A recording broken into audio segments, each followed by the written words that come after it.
Bonsoir à tous et ravi de vous retrouver en direct sur KTV. Nous sommes le vendredi 2 octobre et à la une de cette édition, 22,6 millions d'euros. C'est le montant de la convention signée ce matin entre la mairie de Mamoudzou et l'AFD, l'Agence française de développement. Un prêt à taux zéro exceptionnel et qui fait office de précurseur en perspective des prêts que l'agence envisage d'accorder à d'autres collectivités du territoire. Le point sur l'utilisation de ces fonds dans ce sujet, signé Paul Arthur Avit.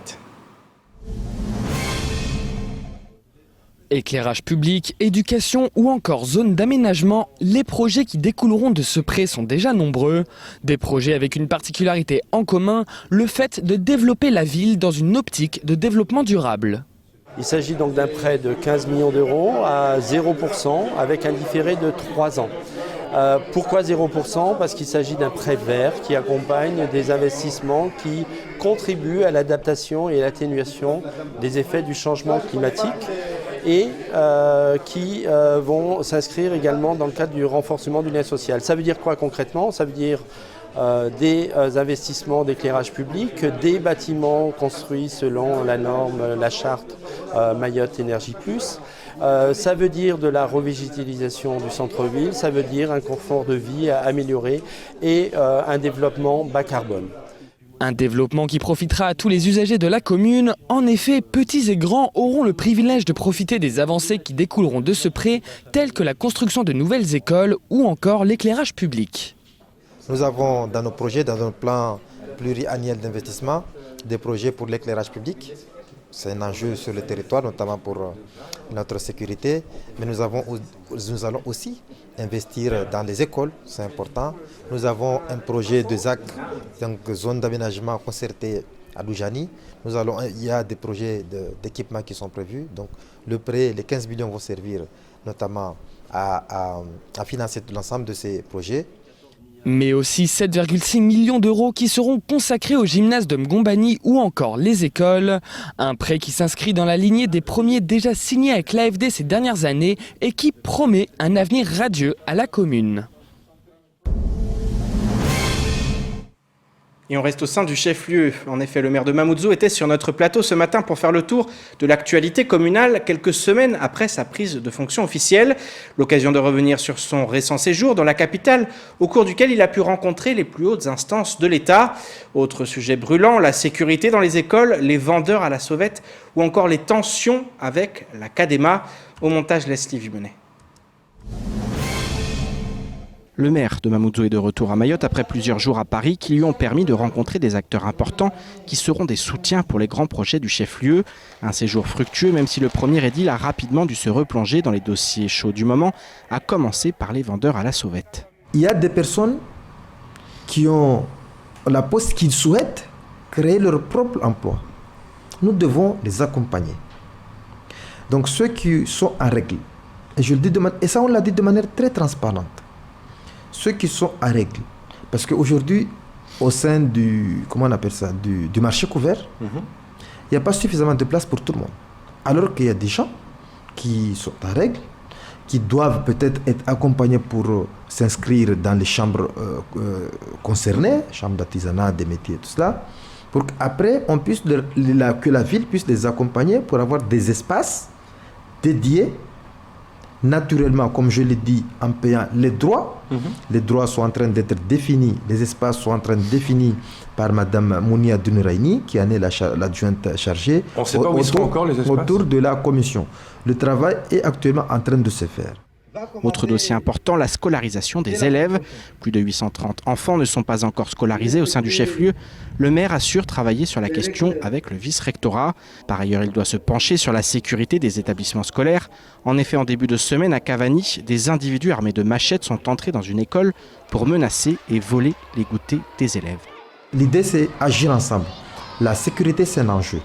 Ici, nous l'avons dit, nous avons commencé à montrer des signes forts. Et puis, naturellement, le recteur, on s'est vu mercredi, il a mis en place deux agents de sécurité pour renforcer les agents de la ville dans cette zone assez sensible, il faut le reconnaître. Donc, le message, c'est celui-là, c'est dire que nous travaillons ensemble, main dans la main, mais petit à petit, oui, mais qu'est-ce qu'il faudrait faire nous y arriverons. Pour empêcher des jeunes de rentrer, parce qu'ils sont rentrés de la journée? Est-ce que ça veut dire qu'il faut laisser des agents en permanence? C'est difficile à mettre en place, mais est-ce que ça veut dire ça? En même temps, si il faut en arriver là, on le fera. Parce qu'encore une fois, ce qui est important, c'est que la sécurité à la fois des enfants, du corps enseignant, de l'ensemble de la population de manière générale, n'a pas de prix. S'il se veut ambitieux pour sa commune et souhaite régler les problèmes les uns après les autres, le maire sait qu'il va devoir également compter sur la CADEMA. Pourtant, les tensions sont vives avec l'équipe en place et Amdi Louaïdou Soumaïla a même envisagé de se séparer de Dembéni. Ce matin, il a néanmoins tenu un discours empreint d'une volonté d'apaisement. Le travail se fait, le président il est mobilisé, donc j'ai pas de sujet à cela, moi, mais les membres de la ville, en tout cas les conseillers municipaux qui sont conseillers communautaires, participent aux réunions de travail, participent aux différentes commissions, participent au conseil communautaire.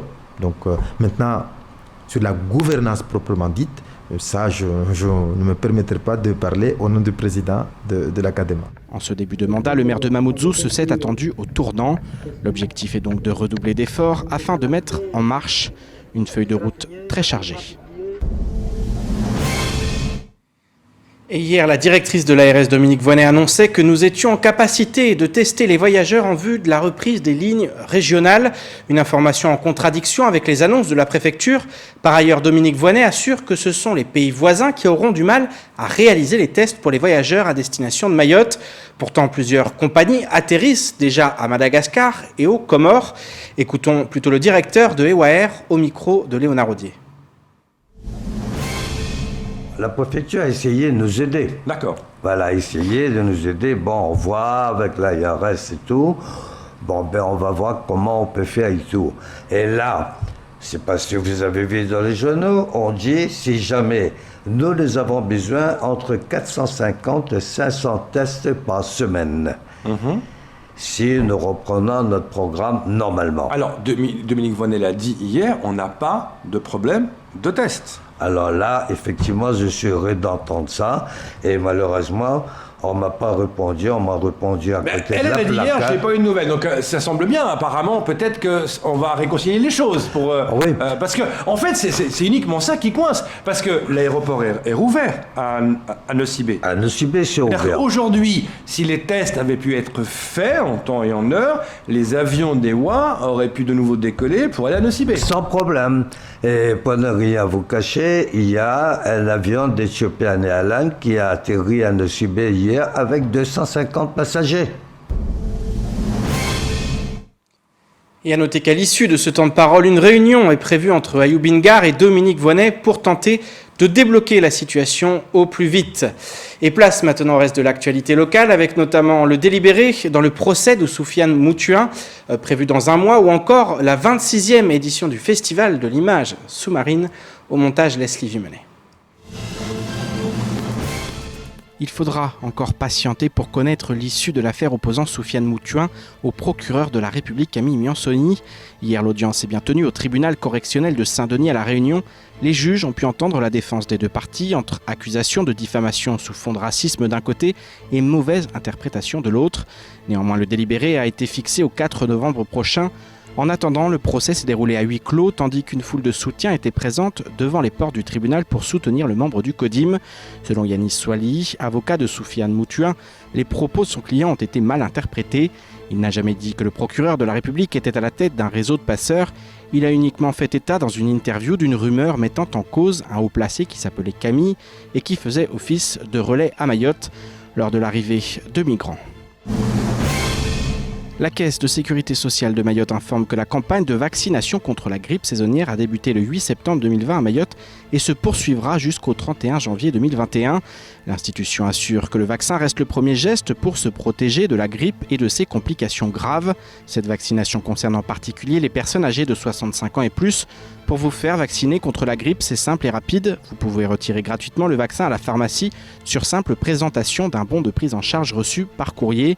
Vous pouvez également vous faire vacciner par un professionnel de santé de votre choix, médecin, infirmier libéral ou pharmacien. Si vous n'avez pas reçu votre bon de prise en charge ou si vous l'avez égaré, vous pouvez le retirer chez votre professionnel de santé. A noter que le bon de prise en charge du vaccin ne sera pas délivré aux accueils de la CSSM. J-3 avant le lancement de la 26e édition du Festival de l'image sous-marine à Mayotte. Si l'événement est prévu du 7 au 10 octobre sur le parvis du comité du tourisme à Mamoudzou, ce lundi 5 octobre, une avant-première gratuite sera organisée au cinéma de Chirongui. 6 films en concours seront projetés pour lancer cette nouvelle édition qui promet d'être aussi riche que variée.